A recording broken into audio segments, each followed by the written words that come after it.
"Get out of my house." The words left my mouth before I even decided to say them, and I watched my wife's face crumble on the same porch where I had carried her over the threshold 6 years earlier. Felicia stood there in the doorway with her hands still raised from knocking, a suitcase behind her on the steps like she had rehearsed the whole scene in a hotel mirror, and for a second, neither of us moved. The porch light buzzed above us the way it always did when the bulb was going bad, a small, ordinary sound underneath something that was anything but ordinary. She said my name once, soft, like it still had power over me. It did not. 3 weeks earlier, this woman had packed a bag and told me she needed space to find herself, and now she was standing on my porch, asking to come back inside a life she had already walked out of, and the only thing I felt standing there in the doorway was how quiet my own heartbeat sounded compared to hers. My name is Terrell Hudson. I am 38 years old, and I work night shifts in the emergency department at a hospital in Sacramento, California. The kind of job where you learn very quickly how to stay calm while everything around you is falling apart. A skill I did not expect to need quite so badly in my own living room. Before you decide whose side you are on, let me back up and tell you how we got to that porch, because nothing about that night made sense without everything that came before it. But before we dive deeper, let us know in the comments where you're watching from. We'd love to hear from you, and don't forget to hit that subscribe button so you never miss any of our upcoming videos. Felicia and I met at a friend's barbecue in Elk Grove almost 8 years ago. One of those warm valley evenings where everyone ends up standing around a cooler longer than they planned to. And neither of us left that yard without the other's phone number. Back when I was finishing my nursing certification and she was working her way up at a property management firm downtown. She had this laugh that filled a room before you even saw her face, and I fell for her before I learned her last name. We got married 2 years later in a small ceremony at a vineyard outside Placerville, her mother Sheila crying through the whole thing, my brother Marlon standing beside me trying not to cry and failing anyway. For a long time it was good. Not perfect, nothing ever is, but good in the way that mattered, the kind of good you do not appreciate until it is gone. Somewhere in year 5, things started to shift. Quiet at first, the kind of shift you only notice in hindsight. She started mentioning an old boyfriend more, a man named Damian Falcon she had dated in college before we ever met. The one who got away. She used to call him with a laugh that did not sound like a joke anymore. I did not think much of it at the time. Everyone has a person from their past they wonder about. I never imagined she was still in contact with him. 3 weeks before that night on the porch, Felicia told me she needed time. She said she felt like she had lost herself somewhere between the wedding and the routine, that she needed to remember who she was, outside of being my wife. I did not fight her on it, because I have never been the kind of man who begs someone to want to be with him. I helped her carry her bags to her car. I told her I hoped she found whatever she was looking for. What I did not tell her was that 2 nights before she left, her phone had buzzed on the kitchen counter while she was in the shower, and a name lit up the screen that I recognized immediately. Damien. I did not go looking for it. It came looking for me, sitting there glowing on the counter like it wanted to be found. I did not open it. I did not need to. I already understood enough. Looking back now, I can trace the shift almost to the exact month it started, the way you can only see a fault line clearly once the ground has already split. It began with small things that meant nothing on their own. She started staying up later than me, phone angled just slightly away from where I sat on the couch. She started asking questions about our early relationship that felt less like nostalgia and more like she was comparing notes against something, though I could not have told you what at the time. She grew quieter during dinners, the kind of quiet that used to mean she was tired but had started to mean something else entirely. I chalked it up to work stress, to the general wear of years passing, to the ordinary friction of 2 people learning to share a life. I never once suspected there was a name attached to that quiet, a whole separate conversation happening somewhere I could not see. That part still catches me sometimes, not the betrayal itself, but how ordinary it looked from the outside while it was happening underneath our own roof. The first week she was gone, the house felt like a held breath. I kept catching myself listening for her key in the door, her voice down the hallway, the particular way she hummed while she cooked. By the second week, something had shifted in me too, quieter than her shift, but just as real. I started sleeping through the night again. I stopped bracing myself before I walked through my own front door, the way you brace for weather that never quite arrives but you expect anyway. I had dinner twice a week with my closest friend, Cedric Manning, a paramedic I had known since nursing school, and neither of us talked about Felicia unless I brought her up first, which I mostly did not. I picked up a woodworking hobby I had abandoned years earlier, something she used to call a waste of garage space. I built a small side table out of reclaimed oak, just to prove to myself I still could. The quiet in that house stopped feeling like loss. It started feeling like room to breathe. Then came the knock.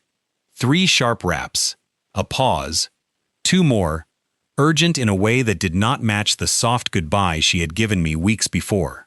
I opened the door already knowing, somehow, before I even saw her face, that whatever had sent her back here was not the peace she claimed to be chasing. Felicia stood on the steps in a wrinkled blouse, her eyes swollen, mascara smudged into 2 gray half-moons under each eye. There was no suitcase yet, not that first time, just her, arms wrapped around herself like she was cold in 70-degree weather. "Can we talk?" she said, her voice cracking on the second word. I kept one hand on the doorframe, the wood between us a line I had no intention of crossing. "About what?" I said. "About us," she said. "About everything. I made a mistake, Terrell. I need you to hear me out." I studied her for a long moment, calm in a way that would have terrified me a month earlier. The desperation in her posture did not look like 2 peaceful weeks of self-discovery. It looked like a plan that had come apart at the seams. "Did Damien find out you weren't as available as he thought?" I said. "Or did his fiancée find your name in his phone first?"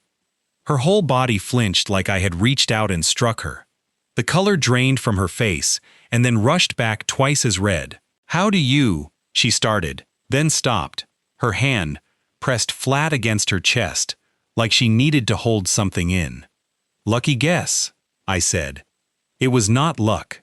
I had known the shape of this story for 3 weeks, waiting patiently for her to either prove me wrong or confirm what I already suspected. She had confirmed it in under 10 seconds, standing on my own front porch. "It's not what you think," she said, wiping under her eyes with the back of her hand. "Please, just let me explain. Let me come inside so we can talk like adults." "We can talk right here," I said. "The neighbors should have thought about that before you knocked like the house was on fire." Her eyes flicked toward the Fenton's place across the street, mortified, then landed back on me with the same pleading look that used to be able to end any argument between us before it started. That look did not work on me anymore, and I think we both felt the exact moment it stopped working. "I love you," she said, voice trembling. "I never stopped loving you, Terrell. I got confused. People make mistakes. Marriages survive mistakes. You didn't make a mistake," I said. "You made a choice. You chose to leave. You chose to chase something you've been quietly holding on to since before we ever met. Now you're standing here because it didn't turn out the way you planned it." "That's not fair," she said. I let out a short laugh. Not cruel, just tired. "Fairness left the building 3 weeks ago," I said. "You told me you needed space to find yourself. Now you're on my porch talking about soulmates. Which story am I supposed to believe?" Her face twisted, and I watched something behind her eyes finally admit defeat. She knew exactly what she had done, and for the first time since she had shown up, she stopped pretending otherwise. "Please," she said, quieter now. "Just give me a chance to explain everything. I know I hurt you. We've been together 8 years. That has to mean something." "It meant something," I said. Past tense. I watched the weight of that land on her, watched her finally understand this was not a negotiation, not me performing distance, until she apologized in the right order of words. This was the actual end of something she had believed she could quietly restart. Before she left the porch that first night, she tried one more angle, the way people do when they can feel a door closing and have not yet accepted it. You're not even going to hear me out, she said, her voice sharpening into something closer to anger than sorrow. After 8 years, you won't even listen to the whole story. I'm listening right now, I said. You haven't said anything yet worth changing my mind. She stared at me like I had turned into a stranger overnight, and maybe in her eyes I had. Maybe the version of me she remembered would have folded by now, would have opened the door and rushed to smooth everything over, because he was more afraid of being alone than of being disrespected. That version of me had quietly died somewhere in the 3 weeks she was gone, and honestly, I did not miss him. I need you, she said again, quieter this time, the words hollowed out from overuse. You needed Damien 3 weeks ago, I said. How did that work out for you? She flinched, like I had reached out and struck her a second time. I'm staying at my mother's, she said finally, straightening her shoulders in a poor attempt at dignity. When you're ready to have an actual conversation, you know where to find me. Don't hold your breath, I said. She left that night without another word, walking slowly back to her car the way people walk when they are hoping someone will call after them. Nobody did. If a story like this has ever hit close to home for you, or reminded you of something you've lived through yourself, go ahead and drop a comment below and let us know. And while you're there, tap that like button. It genuinely helps this story reach more people who need to hear it. 2 nights later, I got the full account, and it did not come from Felicia standing bravely in front of me. It came from Journey Reed, her closest friend since college, who called me sounding shaken and half apologetic, like she had been holding a secret longer than she wanted to. I don't think she meant for it to go this far, Journey said. But I think you deserve to actually know what happened before she tells you some version that makes her look better. The truth, once I had it laid out plainly, was almost exactly what I had assumed. Felicia and Damien Falcon had reconnected online nearly 4 months before she ever packed a bag. First through old mutual friends tagging them both in a college reunion post, then through private messages that Journey said started innocent and did not stay that way. Damien lived 2 hours away in Reno, engaged to a woman named Priscilla he had been with for almost 3 years. He told Felicia their relationship had lost its spark. He told her he thought about their college years constantly, about the version of his life where he had chosen her instead. Felicia, according to Journey, had convinced herself that the quiet, steady, unremarkable rhythm of our marriage was proof that she had settled for safety instead of passion.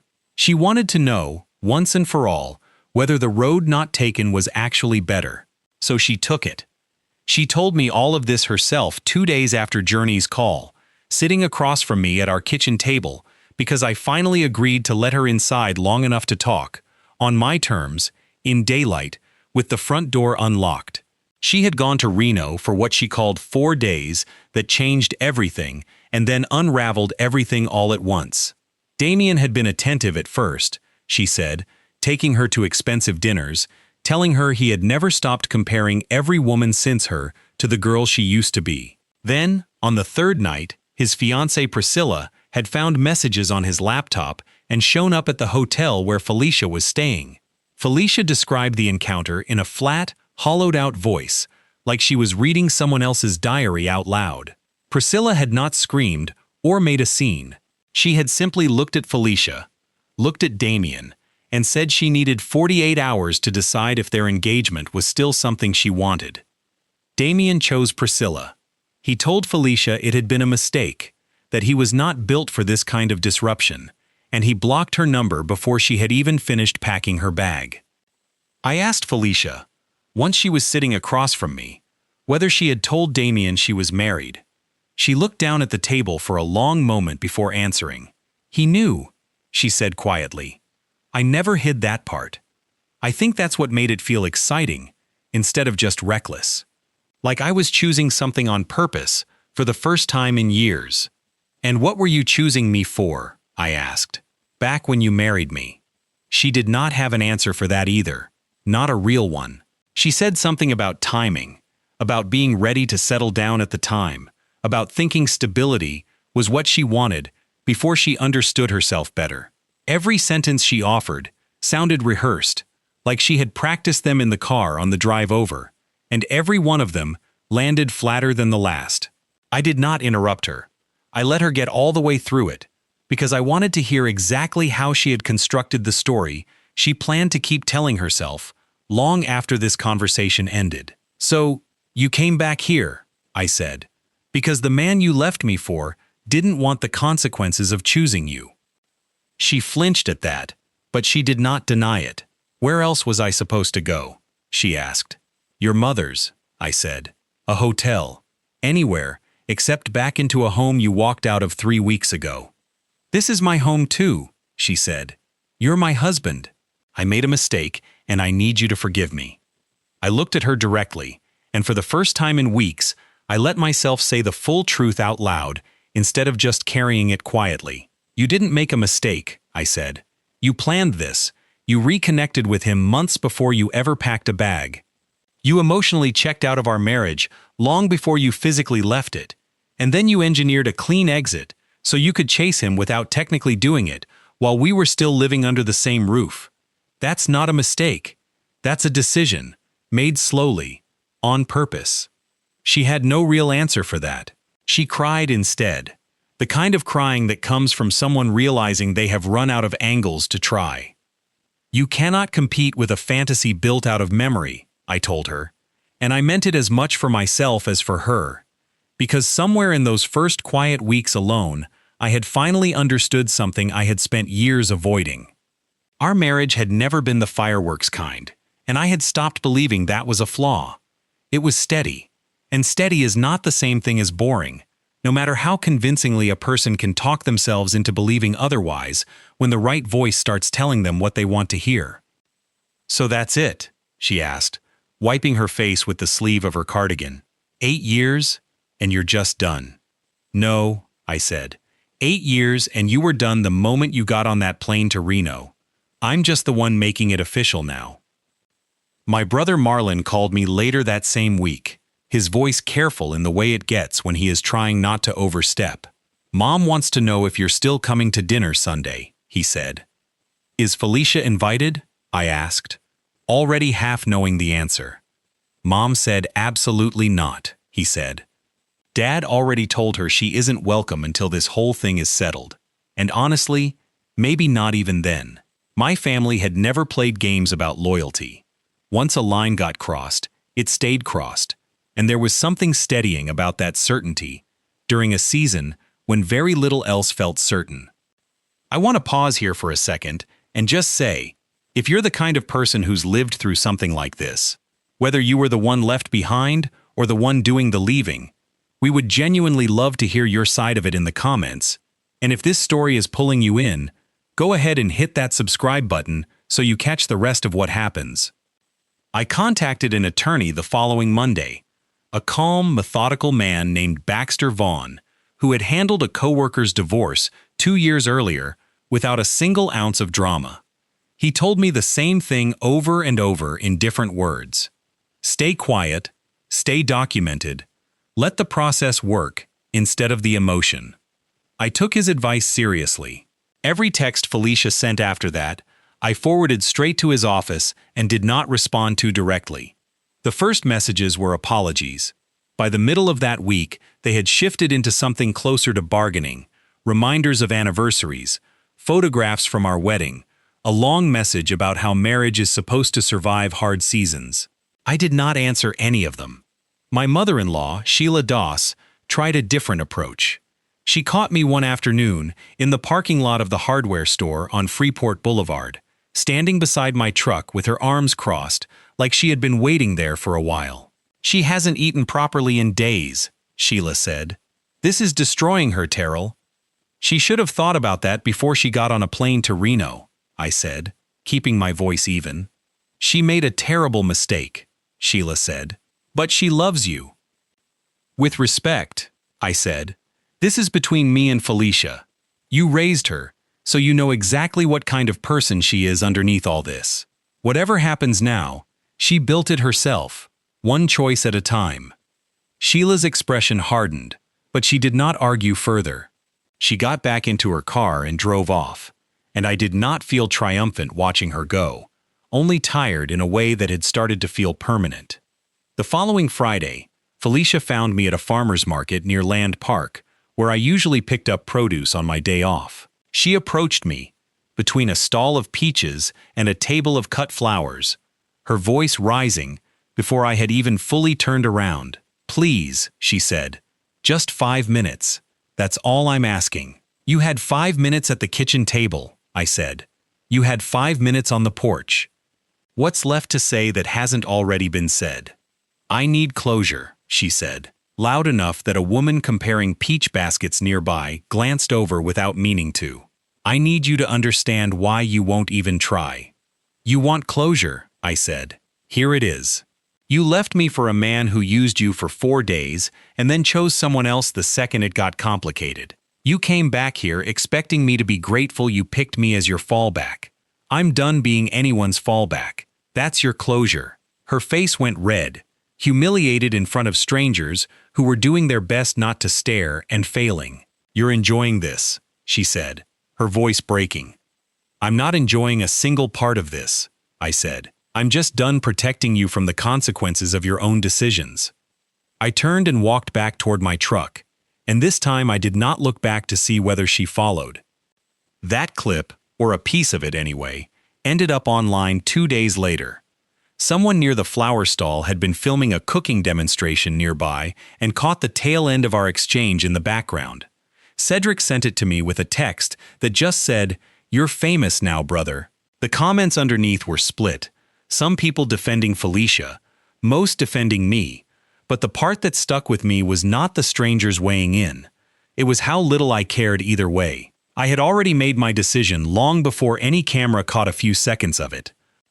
If this story is bringing up feelings for you, whether it's anger, understanding, or something in between, that's exactly why we tell these stories. So make sure you're subscribed and your notifications are turned on, because we have another powerful one coming very soon that I think you're going to want to see. Word of the split reached the hospital faster than I expected.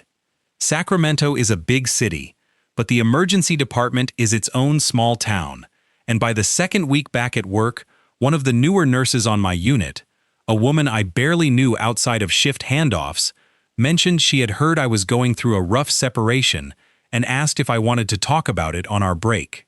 I told her I appreciated it, but I was doing all right, and I meant it. My supervisor, a steady, no-nonsense man who had been running that department for nearly 2 decades, pulled me aside once during a slow stretch of the night shift and said only one thing: "Whatever you're carrying, leave it in the parking lot before you clock in. These patients don't care about our lives, and honestly, that's usually a mercy." I took that advice more seriously than any pep talk anyone else offered me that season. Work became a place where none of it mattered, and I was grateful for that in a way I had not expected to be. Baxter called me 2 weeks before the court date with an update that did not surprise me in the slightest. Her attorney floated the idea of a claim on the house, he said, on the basis that she contributed to household expenses during the marriage. "It won't hold up. The house was purchased and titled in your name 3 years before you two even met, but I wanted you to hear it from me before you heard it secondhand." I told him to respond however he thought was appropriate and let the paperwork speak for itself. Within a week, the claim quietly disappeared from the conversation entirely, replaced by a simple, clean request for dissolution, with no contest on either side. I do not know whether Felicia dropped it herself or her attorney talked her out of a fight that was never going to go anywhere.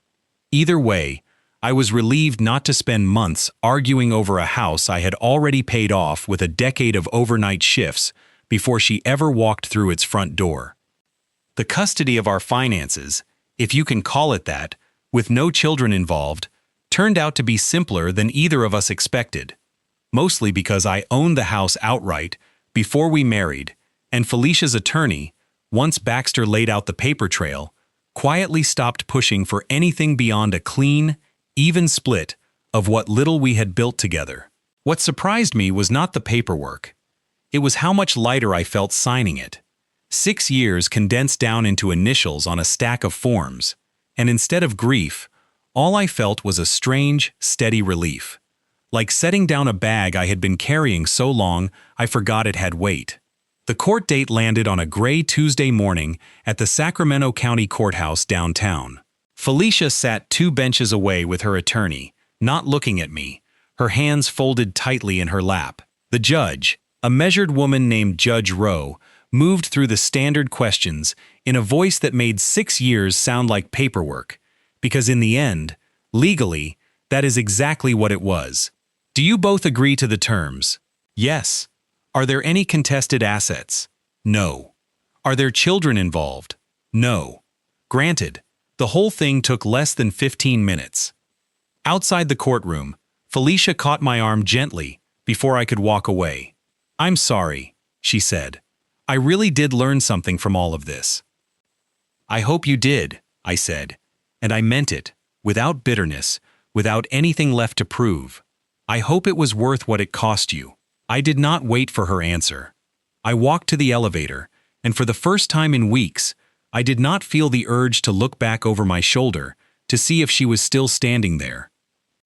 Cedric had been the one steady presence through all of it, never once asking me to perform grief I did not feel, never pushing me to hate Felicia more than I actually did.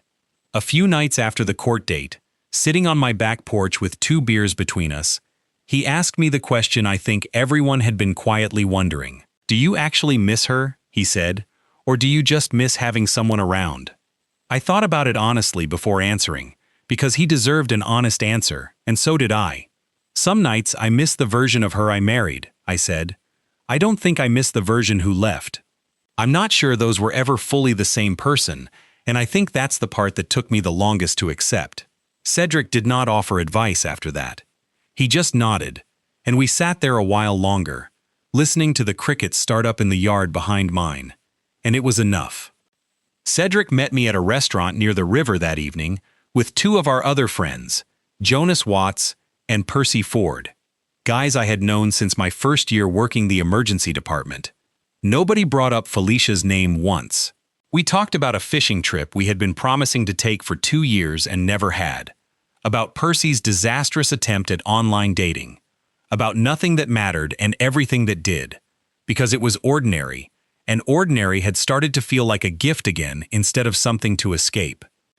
A month after the divorce was finalized, my brother Marlon invited me out to the American River Parkway for a Saturday kayak trip, something our father Merle used to take us on as kids before work and marriages and distance made it harder to find the time. My mother, Enid, packed enough food for twice as many people as were coming, the way she always had. Marlon's girlfriend Zaria brought a homemade peach cobbler that disappeared within the hour. Nobody mentioned Felicia at that gathering either, not once, and it did not feel like avoidance. It felt like a family that had already quietly closed a chapter and moved forward, without needing to announce it. In the months that followed, I noticed small things returning to my life that I had not even realized I had quietly given up over the years. I started running again along the American River Parkway most mornings before my shift, something Felicia had always found tedious and eventually talked me out of doing together, and somewhere along the way I had just stopped doing it at all, without ever consciously deciding to. I reconnected with an old college roommate I had lost touch with, grabbing dinner with him twice a month at a diner near Midtown that stayed open late enough for my schedule. I started reading again, actual books instead of the articles I used to skim on my phone during breaks, and I finished 4 of them in that first stretch alone, more than I had read in the previous 3 years combined. None of it was dramatic. None of it made for the kind of story people expect after a divorce. No wild reinvention, no sudden cross-country move, just a slow, steady return to a version of myself I had misplaced somewhere in the ordinary wear of a marriage that had quietly stopped fitting either of us. I finished the reclaimed oak table I had started building during those first quiet weeks alone, and it sits in my living room now, solid and a little imperfect in the places where I was still relearning the craft. And somehow that imperfection makes it mean more to me than anything store-bought ever could. I picked up motorcycle restoration next, something Felicia used to call a phase I would grow out of. I have not grown out of it. My garage smells like engine oil and cut wood most weekends now, and I have never once minded.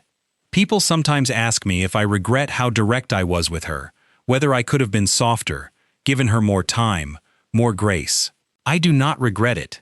Grace is not the same thing as letting someone treat your life like a placeholder while they test drive a fantasy they never had the courage to chase before they married you. I learned, slowly and at a real cost, that peace is not something you negotiate for. It is something you protect. There is a version of this story where I spend the next year of my life angry, replaying every conversation, wondering what I could have said or done differently to keep her from ever picking up that phone. I did not live that version. Somewhere between the porch and the courthouse, I made a quiet decision that the years ahead of me were going to be mine, fully mine, not spent relitigating a choice that was never really mine to begin with. Cedric tells me I handled the whole thing with more patience than he would have managed. I do not know if that is true. I think I just ran out of interest in being angry long before I ran out of reasons to be. Some nights, working a slow shift in the emergency department, I think about how strange it is that the job I do, stabilizing people in the worst moments of their lives, taught me more about my own marriage ending than any conversation with a therapist ever could. You learn quickly in that line of work that panic rarely fixes anything, that the calmest person in the room is usually the one who ends up steering it towards something survivable. I tried to carry that lesson home with me during those weeks, and somehow, without meaning to, it worked. I think about that porch moment often, the words leaving my mouth before I had consciously chosen them, and I have come to believe that was not anger speaking in that instant. It was clarity, the kind that only shows up after you have spent weeks quietly rebuilding your own sense of what you deserve. For most of our marriage, I do not think I fully understood my own worth outside of being useful to someone else. Being steady, being the calm one, being the safe choice. It took losing the relationship entirely to understand that being the safe choice is not the same thing as being an afterthought, and I never intend to confuse the two again. Felicia reached out one final time, almost 2 months after the papers were signed, a short message, asking if there was any chance we could try counseling instead of walking away for good. I sat with the message for a long time before I answered it. In the end, I told her I wished her well, genuinely, and that some doors, once they close all the way, are not meant to be propped back open just because the room on the other side got quiet again. She did not write back after that, and I did not expect her to. So here is what I want to leave you with tonight. If you were in my position, standing in that doorway, hearing those words come out of your own mouth before you even decided to say them, would you have done the same thing, or would you have let her back inside? I want to know honestly what you would have done. And more than that, I want to know what part of this story stayed with you the longest, because these stories only mean something when we actually talk about them together. Drop your honest thoughts down in the comments, and while you're there, go ahead and hit that like button. Share this video with someone who needs to hear a story like this today, and if you have not already, subscribe and turn on your notifications so you never miss the next one, because we already have another powerful, true-to-life story lined up for you, and trust me, you are not going to want to miss it. And one last thing, we would genuinely love to know where you are watching from tonight, so drop that in the comments too. Thank you for listening, and we will see you in the next one.